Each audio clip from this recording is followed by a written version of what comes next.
Hey art nerds, today we're going to do a little dip pen inking tutorial. If you're looking for more dip pen inking tutorials, I have loads of them here on this channel, so I recommend you check out my advanced inking techniques playlist. So we're going to begin with our materials needed for inking. Today I'm using FW acrylic ink in Payne's Gray because I'm going to be watercoloring the piece later, and this is a waterproof ink. This ink is suitable for all sorts of applications: airbrush, brush, dip pen, and even technical pen. But if you use it in those, you need to clean it really thoroughly. And the color I'm using today is Payne's Gray, because I am inking an illustration that has both people and grass in it.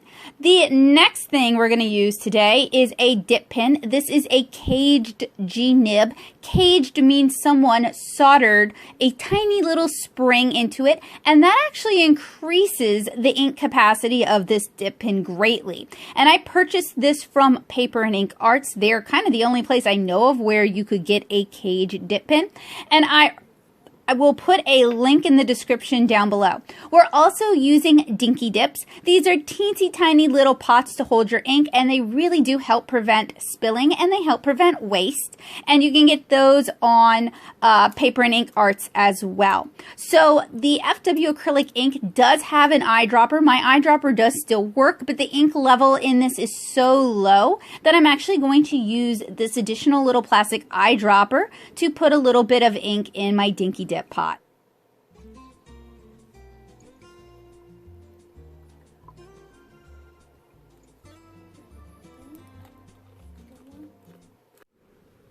Now, if you happen to spill or make a mess while you're inking with acrylic ink, you can use rubbing alcohol. That'll serve as a solvent, and it will lift it up from most surfaces.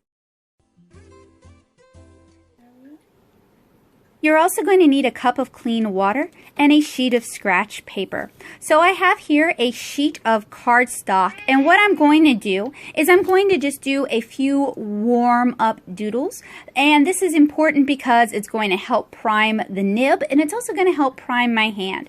So I dip my nib into my cup of water first and shake out the excess water. That's particularly important if you're using a caged nib. And now I'm just doing some doodles, and I'm going to zoom in so you guys can see how to hold the nib and how the nib flex is going to look.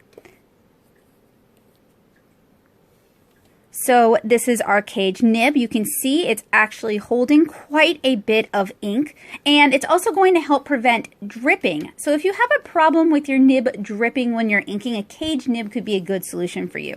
Another plus of using a cage nib is you're not going to get railroading. Railroading is when your ink flow can't keep up with the flex of your nib. So when your tines splay out, you get two lines instead of one line. A cage nib is going to be able to keep up with that ink flow.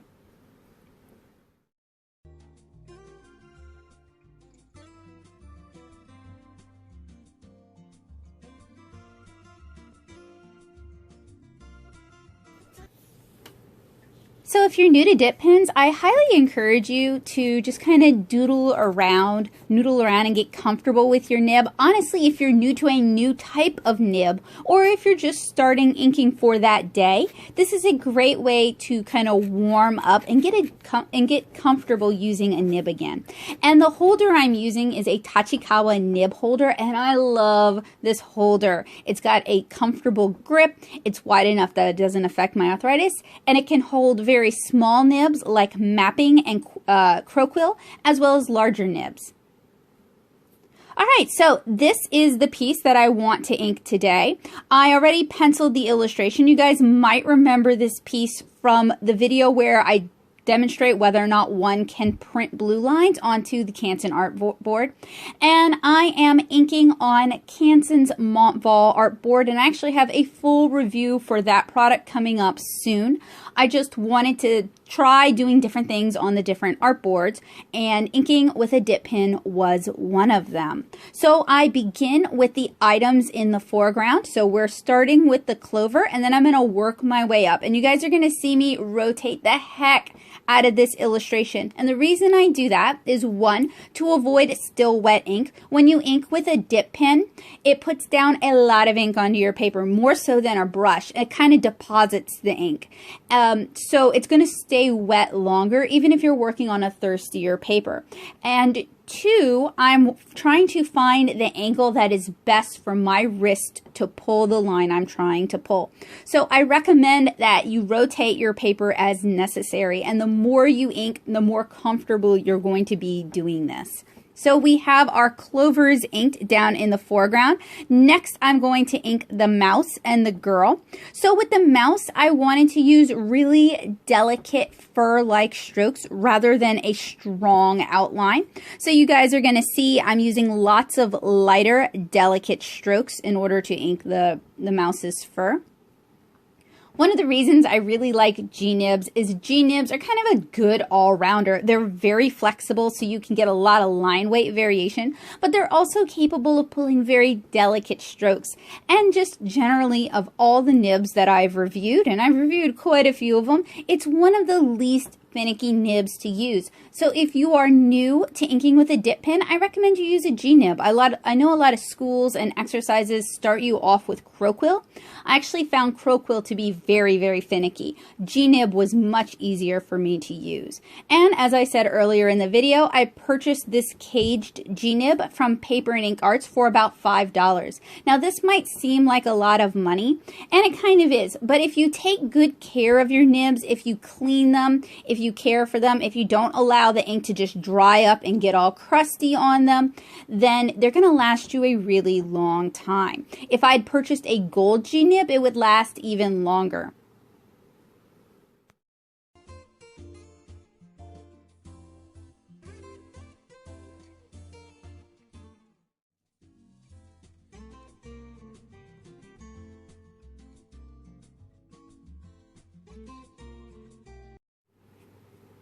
So while I wait for the mouse to dry, I start inking some of the foliage that's to the right of the mouse. Now I'm right-handed, and ink smearing can be a bit of a problem. Generally, what I would recommend people do is ink from left to right if you're right-handed, and if you're left-handed, ink from right to left.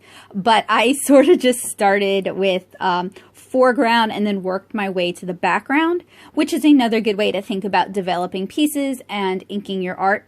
But it means there's just going to be more dry time with this, which fortunately I cut out for you guys. So FW ink doesn't take a super long time to dry. If you are working in a dry environment, it will dry quicker. And since we're inking on a cellulose paper, this is watercolor paper, but it's Canson Vol covered, so it's going to evaporate into the atmosphere rather than sink down into the fibers. So now that the mouse has had a chance to dry a little bit, I've turned the paper and I've started inking our girl in the foreground. Now this illustration was originally for my 2018 Inktober zine, so Lilliputian Living Volume 2, which was done entirely in ink wash, but I really liked this illustration and I wanted to see how it would look in color. So I thought this would be perfect for my Canson watercolor artboard field test. So when I'm inking the face, what I will usually ink first is I'll ink hair and bangs, those sort of things, because they're overlapping the face. Then I'll ink the nose and the eyes, because those are some of the most important features of the face, and if I screw those up, I've really screwed up the character. So I try to ink those while my hand is fresh and while I don't have a lot of ink on the page to avoid. Once I've got at least the upper and lower lashes inked on the face, I can ink the face's outline or the boundary of the cheek. And then I can ink the interior. And what I do for the eyes is I'll usually ink the top half where the highlight would be using just simple dots or a really light line weight. And then for the bottom half, where there would be more shadow, I apply a little bit more pressure. Now for her hair, I'm using kind of bouncy, springy brushwork, little like semi-moons kind of, just to kind of show the texture of her hair. And her hair is held up and held back using large pony beads. So I'm drawing the circles for those, and then I'm adding just a hint that you can see the interior walls. So if you guys ever take a look at clear beads, you can actually see the channel that is either left hollow or cut out to allow whatever you're putting through the beads to pass. And I think showing that detail really helps show that these are translucent beads. So now that I've got her partially inked, I'm inking the clover that overlaps her hair, because keep in mind when I'm inking, I usually ink overlapping objects, and then I ink the objects that are being overlapped next. That allows me to just kind of not worry about my lines cutting into the overlapping object, and for me it also helps me kind of establish that scale and establish that overlap.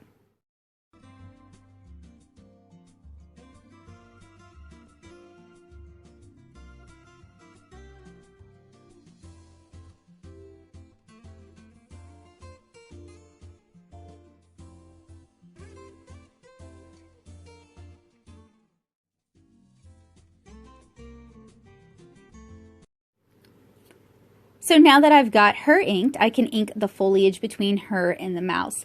And I would say, so I'm heavy-handed. I've mentioned that in a lot of my videos.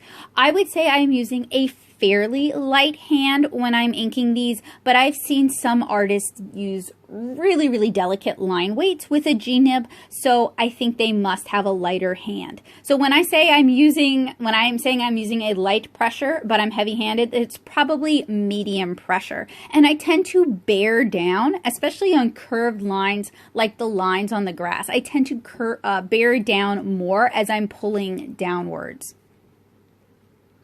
You can see with this violet, I've rotated the page all the way around in order to get the best angles, because when you're inking with a dip pen nib, you're pulling towards you. So it's kind of like a fingernail shape. So it's facing away from you and you're pulling towards you. If you push the nib, it's more likely to sputter, it's more likely to cut into the paper, and it's less likely to give you the sort of lines you want. You can pull away on occasion.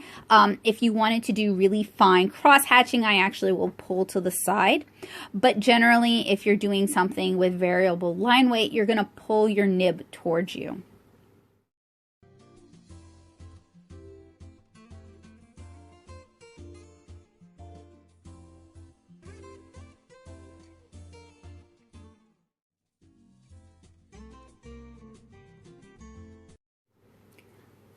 So as I'm inking, I'm mostly just thinking about avoiding wet areas and what areas I can afford to ink right now, because that allows me to make best use of my time. If you have kind of unlimited time to ink a piece, you could take a break, allow the area you've worked on to dry fully, and then come back to it later. Another nice thing about acrylic ink is it's not water soluble and it's not going to be water reactive once it's had a chance to fully dry. So I wouldn't worry too much about, say, the sweat of your hand reactivating it the way it would with dye-based inks, like the Winsor & Newton drawing inks. Those are dye-based inks, and they are very water reactive. So even just resting your hand on the paper, if you get a little bit sweaty, can reactivate those. Now, I usually will ink with a cover sheet anyway, because I want to avoid the oils on my hands getting onto the paper and causing resist issues later on.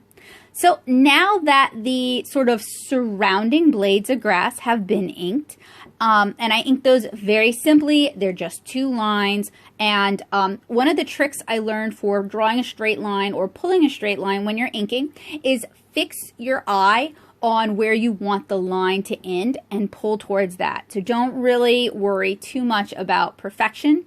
Just kind of let your arm, working from your shoulder to your hand, not just using your wrist to ink, let your arm do most of the pulling, because you're going to be able to pull a smoother arc or a smoother line if you use your whole arm rather than if you use just your wrist.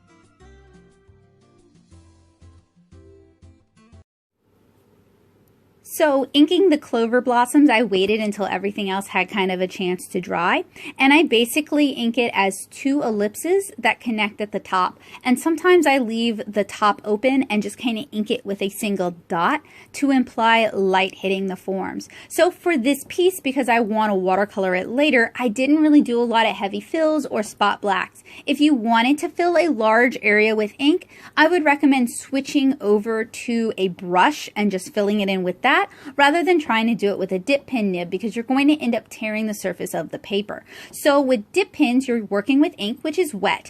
Ink kind of compromises the surface of the paper, makes it more prone to tearing and scratching, so a dip pen will really tear up your paper if you try to do a large area with something sharp like a dip pen nib. If you use a brush, that's not going to abrade or tear up the paper surface, so you're not going to have that pilling and tearing issues. Also, when I'm inking, if I ink a line wrong, I need to wait until it's dry to try and re-ink it or correct it. I also am not using any sort of correctional fluids on this because I want to watercolor it. A lot of mistakes will be not noticeable once I paint it, or I can go back and add white highlights and kind of hide some of the mistakes.